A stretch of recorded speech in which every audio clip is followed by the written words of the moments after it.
Broken, battered, but still open for business. Hong Kong returned to work on Monday morning with the worst of Typhoon Mangkhut behind it. But first, it had to make its way through the damage.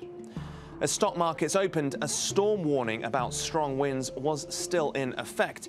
While there's no serious casualties in the city, Hong Kong's still facing a period of recovery for its economy and its people. Yesterday's storm was very strong. Even a person with my weight was about to be blown down by the wind, which made me very scared. Trees are all on the ground, and then building, all grass is broken. Yeah, and then the wind is very loudly, so I'm very scary. Most of the damage here is superficial, but there is a palpable sense of awe at what nature can do. We're on Cane Road, which is only a few hundred meters from downtown and the financial district. But what's clear is that damage like this will take days to clear up before Hong Kong can get back on its feet. Most local transport was still not working. Debris blocked major bus companies from operating, while ferry and rail operators said their services couldn't fully resume either. Hundreds of flights have been rescheduled and thousands of travellers are thought to be stranded. The China Meteorological Administration called Mangkhut the king of storms. It said the typhoon was one of the 10 biggest to hit southeast China since records began in 1949. While Hong Kong escaped the brunt of it, wind speeds of around 162 kilometers per hour ripped out apartment building windows, collapsed bamboo scaffolding, and tore a crane down from a construction site.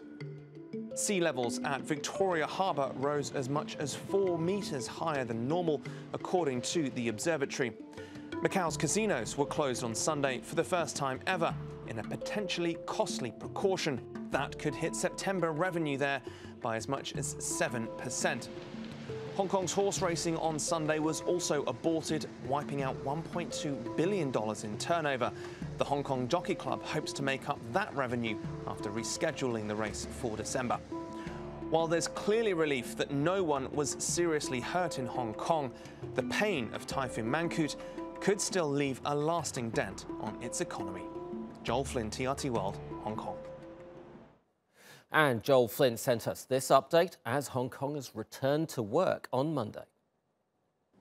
Well, it became clear by yesterday evening that Hong Kongers were going to have to return to work this morning, but that was far from easy. Roads and train lines still blocked. Many citizens found themselves stuck at local transit stations. Places like Tai Wai in the New Territories were packed out. Countless numbers of commuters there unable to get into work. Some people on social media complain that the government should have actually declared that they didn't need to go into work today and closed the private sector as well. But frankly, if the stock markets and local businesses here don't open on a weekday, it can get quite expensive. It would cost something like 2/3 of Hong Kong's daily GDP to shut things down for another day. Swiss Re Institute estimates that would be about $627 million. Shipping lines had already had to divert deliveries as of late last week, and local fishermen have for the last few days been prevented from heading out to sea as well. That's obviously having a knock-on effect on local restaurants on top of that. The scale of that will take time to quantify in terms of the impact, but one small part of the economy that has been enjoying itself is tree surgeons, who are heavily in demand here at the moment and will be for the next couple of days. Usually they are so, of course, after big storms. So after the frustration of most people trying to get back into the office, there's at least 1 or 2 Hong Kongers that are happy it's not business as usual.